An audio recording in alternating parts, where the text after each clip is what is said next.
Hello friends, welcome to Bus Tutorials. It is a platform to educate yourself. तो दोस्तों, आज की इस वीडियो में बस ट्यूटोरियल्स एजुकेशन आप लोगों के लिए लाया है एलसीएम और एचसीएफ को कैलकुलेट करने के तरीके। जी हाँ दोस्तों, आज हम जानेंगे कि एलसीएम और एचसीएफ को कैसे कैलकुलेट करना है। तो हो जाइए तैयार आज के वीडियो के लिए। तो शुरू करते हैं एलसीएम को कैलकुलेट करने के तरीकों से।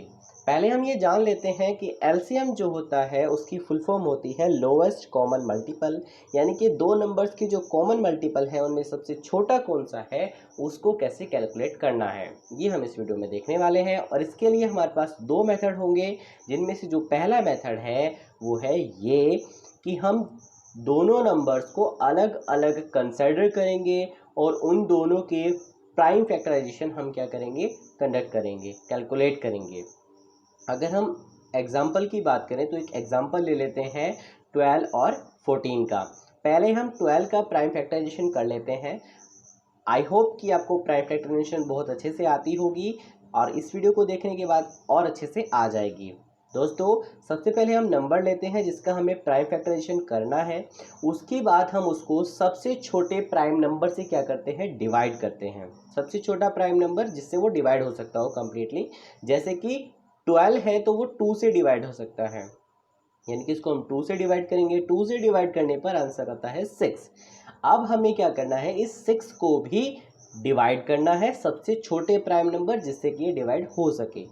तो वो होगा 2, क्योंकि 2 से डिवाइड हो सकता है तो हम 2 से ही फिर से डिवाइड कर लेंगे, तो हमारा आंसर आएगा 3। अब अगर हम 3 को डिवाइड करने की कोशिश करें 2 से तो वो कम्प्लीटली तो डिवाइड नहीं हो सकता, तो इसीलिए हम उससे बड़े प्राइम नंबर यानी कि 3 की ही बात करेंगे, जो खुद में एक प्राइम नंबर है। तो हमारा 3 से डिवाइड करने पर आ जाएगा 1। जब हमारा यहाँ पे लास्ट में 1 आ जाए दैट मीन्स हमारी प्राइम फैक्टराइजेशन कंप्लीट हो चुकी है, क्योंकि 1 के आगे हम प्राइम फैक्टराइजेशन को आगे नहीं बढ़ा सकते। दोस्तों, अब हम आगे देखते हैं कि 14 को कैसे कैलकुलेट करना है। बिल्कुल इसी तरह जैसे 12 को किया है वहाँ पे भी हम देखेंगे कि 14 जो है वो भी एक इवन नंबर है, तो ये भी 2 से डिवाइड हो जाएगा। हम पहले 2 से डिवाइड करेंगे तो हमारा आंसर आएगा 7। लेकिन 7 जो है वो खुद में एक प्राइम नंबर है, इसीलिए प्राइम नंबर होने की वजह से हम इसको 7 से ही डिवाइड कर सकते हैं, तो हमारा आंसर आ जाएगा नीचे 1। इस तरह से हम प्राइम फैक्टराइजेशन करेंगे और इसको कुछ ऐसे लिख लेंगे कि 12 इक्वल्स टू 2 इंटू 2 इंटू 3 और 14 इक्वल्स टू 2 इंटू 7। तो दोस्तों, अब आप देख सकते हैं कि इन दोनों को जब हमने ऊपर नीचे लिखा तो हमारे पास 2 का एक पेयर बना है। अगर आप ध्यान दें तो ये वो पेयर जो है वो आपके सामने बना हुआ है। हम एलसीएम निकालते समय क्या करेंगे कि जो पेयर है उसका केवल एक ही डिजिट लिखेंगे, पेयर का केवल एक ही डिजिट लिखेंगे और बाकी सारे जो नंबर जो बिना पेयर के हैं उनको एज इट इज़ लिख देंगे मल्टीप्लाई में। यानी कि एलसीएम जो होगा वो हो जाएगा 2 मल्टीप्लाई 2 मल्टीप्लाई 3 मल्टीप्लाई 7, और जब हम इसको आगे कैलकुलेट करेंगे तो ये हो जाएगा 84। इसका मतलब 12 और 14 का जो एलसीएम है वो हुआ 84। तो इस तरह से हम एलसीएम कैलकुलेट कर सकते हैं। दूसरा मेथड एलसीएम को कैलकुलेट करने का है इन दोनों नंबर को साथ साथ रखना, यानी कि दोनों नंबर को साथ साथ रख के अगर हम रिड्यूस करें तो भी हम एलसीएम क्या कर सकते हैं, कैलकुलेट कर सकते हैं। तो आइए उसके लिए एक एग्जांपल कंसिडर करते हैं। मान लीजिए हमारा एग्जांपल है 22 और 8 का। तो अगर हम इसको कैलकुलेट करने की कोशिश करें 22 और 8 को, तो आप देख सकते हैं दोनों इवन नंबर हैं, तो हम इनको 2 से डिवाइड करेंगे सबसे पहले, और 2 से करने पर 22 का तो हो जाएगा 11 और 8 का हो जाएगा 4। अब आप देख सकते हैं इनमें से एक नंबर इवन है और दूसरा ओड है, तो हम क्या करेंगे, पहले जो इवन नंबर वाला है उसी को क्या करेंगे, आगे डिवाइड कर देंगे। जो इवन है तो इसका मतलब वो 2 से डिवाइड हो सकता है, तो हम उसको 2 से डिवाइड करेंगे। लेकिन दोस्तों, एक बात का आपको ध्यान रखना है कि अगर कोई ओड नंबर किसी इवन नंबर से डिवाइड नहीं हो पा रहा है तो हम उसको एज इट इज़ नीचे उतार देंगे बिना डिवाइड किए। मतलब 11 को बिना डिवाइड किए एज इट इज़ नीचे लिख देंगे और 2 से हम 4 को डिवाइड करेंगे तो हमारा आंसर आएगा 2। वहीं पर अगर हम दोबारा से इसको 2 से डिवाइड करें तो 11 जो का तो आ जाएगा जैसा कि हमने पहले किया था, और 2 को डिवाइड करने पर आएगा 1। अब हमारे पास एक ही नंबर बचा 11 जो कि एक प्राइम नंबर है, तो इसको हम 11 से ही डिवाइड कर सकते हैं, इसीलिए इसको हम 11 से डिवाइड करेंगे तो हमारे पास दोनों तरफ क्या आ जाएगा 1। यहाँ पे भी आप देख सकते हैं क्योंकि 1 जो है वो 11 से डिवाइड नहीं हो सकता था, तो मैंने 1 को एज इट इज़ नीचे उतार लिया है। अब सवाल ये है कि एलसीएम क्या है। दरअसल दोस्तों जो यहाँ पे आपके साइड में जो नंबर आए हैं 2, 2, 2 और 11, इनका प्रोडक्ट ही एलसीएम है। जी हाँ दोस्तों, LCM will be 2 multiply 2 multiply 2 multiply 11, तो एलसीएम हो जाएगा 88।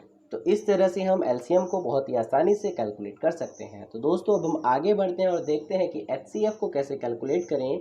तो एचसीएफ को कैलकुलेट करने के तरीके पढ़ने से पहले हमें जानना होगा कि एचसीएफ जो होता है वो हाईएस्ट कॉमन फैक्टर होता है दो नंबर्स का, यानी कि दो नंबर के जो कॉमन फैक्टर है उनमें जो सबसे बड़ा फैक्टर है वो क्या है उसे कैलकुलेट करना होता है। और वो कैसे करेंगे, उसके लिए भी दो मेथड हैं। उनमें जो पहला मेथड है वो बिल्कुल एलसीएम की तरह ही है, हम दोनों को अलग अलग लेंगे और दोनों का प्राइम फैक्टराइजेशन कर देंगे। अब हम एग्जांपल लेने वाले हैं 28 और 42 का।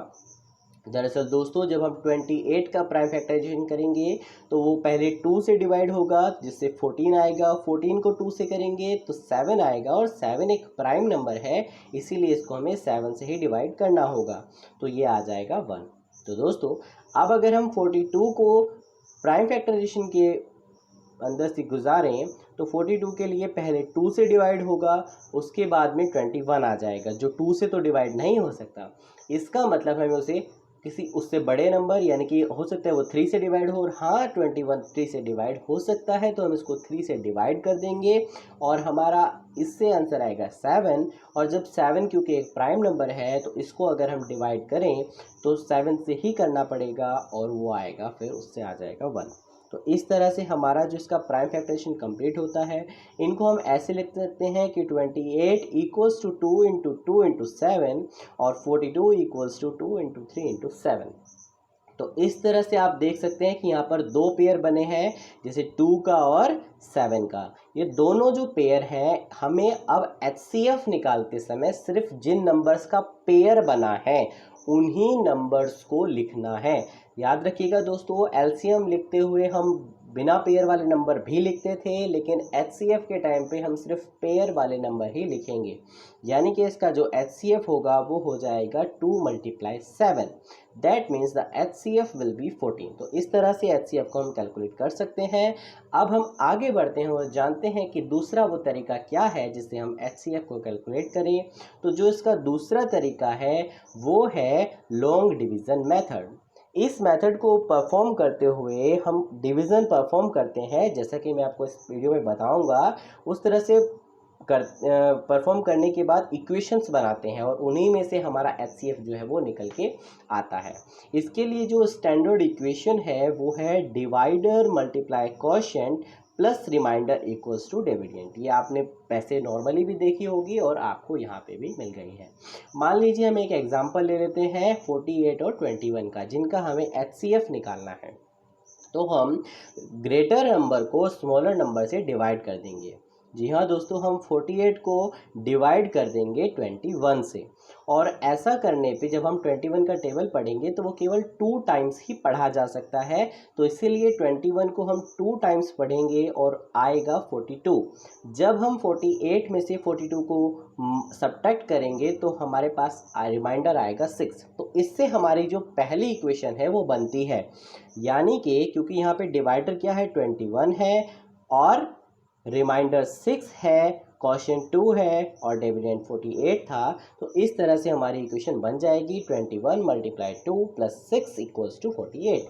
और अगर हम आगे इसको बढ़ाएं तो क्या होगा कि जो हमारा डिवाइडर है अब वो हमारा डिविडेंड बन जाएगा और जो रिमाइंडर है वो हमारा डिवाइडर बन जाएगा। जी हाँ दोस्तों, हम यहाँ पे इसको डिवाइड करेंगे 21 को 6 से, तो 6 जो है 21 में 3 टाइम्स ही चल सकता है, तो हम 3 टाइम्स चलाएंगे और यहाँ पे आएगा हमारा 6 3 जा 18। जब हम इसको माइनस करेंगे तो रिमाइंडर बचेगा 3। इससे हमारी सेकंड इक्वेशन निकल जाएगी। सेकंड इक्वेशन होगी 6 मल्टीप्लाई 3 प्लस 3 इक्वल्स टू 21। तो इस तरह से हमने सेकंड इक्वेशन निकाली है। अब हमें फिर से वही प्रोसेस करनी है और ये हम तब तक करेंगे जब तक रिमाइंडर की प्लेस पे क्या ना आ जाए, 0 ना आ जाए। तो दोस्तों इसको दोबारा से करते हैं। अब 3 हमारा डिवाइडर बन चुका है और 6 हमारा डिविडेंड। जब 3 को हम पढ़ेंगे टेबल तो 3 टू जा होते हैं 6, तो इसीलिए हमारा जो रिमाइंडर होगा वो क्या हो जाएगा, 0 हो जाएगा और इक्वेशन कुछ इस तरह बनेगी। अब यहाँ पे जिस इक्वेशन में रिमाइंडर 0 लिखा हो उस इक्वेशन में जो डिवाइडर की वैल्यू है वही हमारा HCF है। इस इक्वेशन में ये जो 3 है ये हमारा क्या है, डिवाइडर है और यही हमारा HCF है। तो HCF क्या हुआ दोस्तों, 3। तो इस तरह से हम बहुत आसानी से LCM और HCF को कैलकुलेट कर सकते हैं। तो दोस्तों वर्स्ट ट्यूटोरियल की ये वीडियो आपको बहुत इंफॉर्मेटिव लगी होगी, तो जल्दी से चैनल को सब्सक्राइब कर दीजिए और नोटिफिकेशन बेल आइकन पे क्लिक कर दीजिए। वीडियो को लाइक और शेयर ज़रूर कीजिएगा। अब तक हमारे साथ जुड़े रहने के लिए बहुत बहुत धन्यवाद। मिलते हैं नेक्स्ट वीडियो में, तब तक के लिए goodbye and take care.